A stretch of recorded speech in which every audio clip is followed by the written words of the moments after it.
Mengenang sejarah kelam Indonesia, peristiwa G30 SPKI yang terjadi pada 30 September selalu menjadi pengingat akan keberanian dan pengorbanan para pahlawan revolusi. Salah satu tokoh penting yang gugur dalam tragedi itu adalah Pierre Tendean, seorang pahlawan muda yang tewas saat bertugas mengawal Jenderal Ah Nasution. Meski hidupnya singkat, kisah heroik Pierre tetap abadi sebagai inspirasi bagi generasi berikutnya. Pierre Tendean dikenal sebagai sosok prajurit tangguh yang patut menjadi teladan.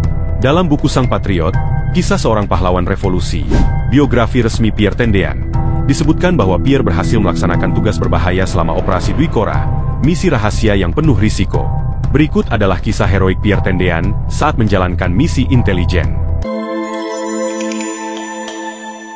Pada 1961, Presiden pertama RI Soekarno gencar menyuarakan konfrontasi untuk merebut Irian Barat melalui Tri Komando Rakyat, Trikora. Akhirnya Presiden Soekarno menyampaikan Tri Komando Rakyat. Dengarkan, Dwi Korah itu berbunyi, Komando Aksi Sukarelawan. Kami, pemimpin besar Revolusi Indonesia, dalam rangka dan menentang pembentukan Federasi Malaysia yang mempersatukan Malaya, Singapura, Sarawak, Brunei, dan Sabah dalam satu negara. Rencana ini membuat Indonesia konfrontasi dengan Malaysia melalui Dwi Komando Rakyat, Dwi Korah. Perdana Menteri Tunku Abdul Rahman yang pertama kali mencetuskan gagasan tersebut. Rencana itu didukung Inggris untuk mendapatkan kepentingan di wilayah tersebut, hingga keadaan berubah ketika terjadi pemberontakan di wilayah Kalimantan Utara, kawasan koloni Inggris dan Brunei. Penolakan Indonesia semakin keras. Setelah melancarkan konfrontasi dengan mengirimkan sukarelawan untuk membantu rakyat Kalimantan Utara melawan Inggris.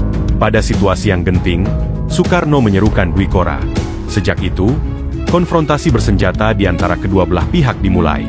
Dwi Korah tersebut berisi memperhebat ketahanan revolusi Indonesia dan membantu perjuangan revolusioner rakyat Malaya, Singapura, Sabah, Sarawak, dan Brunei untuk membubarkan negara boneka Malaysia. Pemerintah Indonesia menyatakan operasi Dwi Korah bukan untuk melawan rakyat Malaysia, melainkan untuk mengganyang negara boneka Malaysia.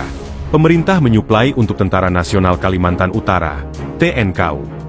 Tak hanya itu, pemerintah RI memberikan surat panggilan tugas kepada elit ABRI, sebelum TNI, dan ribuan prajurit untuk menjadi bagian operasi Dwi Korah. Pierre Tendean adalah salah satu prajurit TNI muda yang menjadi bagian operasi Dwi Korah. Pada saat itu, Pierre dan rekannya mendapatkan surat yang tak ada kejelasan lebih lanjut. Dia langsung meninggalkan markas Yonzipur 1. Setelah mendapatkan surat tersebut, rekannya menyarankan Pierre agar kembali ke markas Zeni Pusat untuk menanyakan ketidakjelasan surat itu. Pierre mengikuti saran rekannya dan mendapatkan kejelasan bahwa keduanya dipersiapkan untuk melakukan penyusupan dalam operasi Dwi Korah.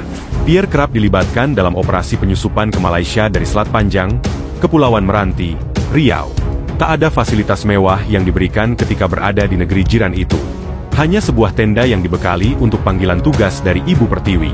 Melalui surat perintah yang dikeluarkan Dirzino SP 507-11-1963, Pierre ditugaskan untuk memimpin pasukan gerilya sukarelawan yang akan menyusup ke negara Federasi Malaysia. Dia dan pasukannya dibantu Dinas Pusat Intelijen Angkatan Darat, DIPIAD, untuk persiapan operasi intelijen ini, yang ditempatkan di garis terdepan. Dalam masa tugas setahun, Pierre berhasil menyusup ke daratan Malaysia hingga 3 kali. Pertama, Pierre menyamar sebagai turis yang berbelanja di toko-toko. Kedua, dia dapat merebut senjata dan verrekijker, teropong, dari tentara musuh. Ketika melakukan infiltrasi ketiga kalinya, nyawa Pierre sempat terancam karena kepergok dan dikejar kapal perang milik tentara Inggris. Pierre berhasil lolos dari kejaran tentara Inggris dengan berenang menuju perahu nelayan terdekat. Salah satu cara Pierre berhasil masuk ke Semenanjung Malaya adalah dengan menyamar sebagai warga Pekanbaru. Selama ditugaskan dalam pelaksanaan tugas-tugasnya, Pierre memiliki kebiasaan menghubungi rekan sesama abituren 1961. Seperti ketika di Pekanbaru, dia melakukan kontak dengan Letnan II Thomas Atmadji yang sedang membangun perluasan lapangan terbang Simpang 3 Pekanbaru. Pierre mentraktir Thomas di sebuah restoran. Ketika itu, Thomas memang tidak mampu makan di restoran yang dikunjungi pengusaha Tionghoa. Dengan sikap setia kawan, Pierre selalu mengingat teman-teman perwiranya yang tidak beruntung dalam hal keuangan. Pada masa Orde Baru, konfrontasi telah berakhir. Konfrontasi Indonesia dengan Malaysia reda, setelah kepemimpinan Soekarno beralih ke tangan Mayor Jenderal Soeharto. Prestasi yang diraih dalam penugasan operasi Dwi Korah di perbatasan Indonesia-Malaysia, membuat perwira tinggi Angkatan Darat kerap membicarakan Pierre. Atasan-atasan Pierre di Korps Zeni pun bangga atas hasil kerja kerasnya. Tak heran, Pierre menjadi rebutan beberapa perwira tinggi Angkatan Darat untuk dijadikan sebagai ajudan. Letnan 2 Pierre Tendean mengawali karir sebagai Komandan Peleton Batalion Zeni Tempur 2 Kodam 2 Bukit Barisan, Medan. Setahun setelah itu, Pierre kembali memasuki Sekolah Intelijen TNI AD pada 1963 di Bogor, Jawa Barat. Saat itu, Pierre merupakan perwira termuda yang mengikuti kegiatan sekolah tersebut. Dari segi pengalaman pun tergolong baru.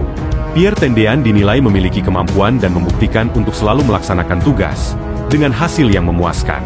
Berbagai prestasi yang gemilang diraihnya dalam menjalankan tugasnya. Maka itu, pria berdarah Prancis itu mendapatkan surat panggilan untuk sekolah kembali bersama teman-teman lainnya di Sekolah Intelijen TNI AD.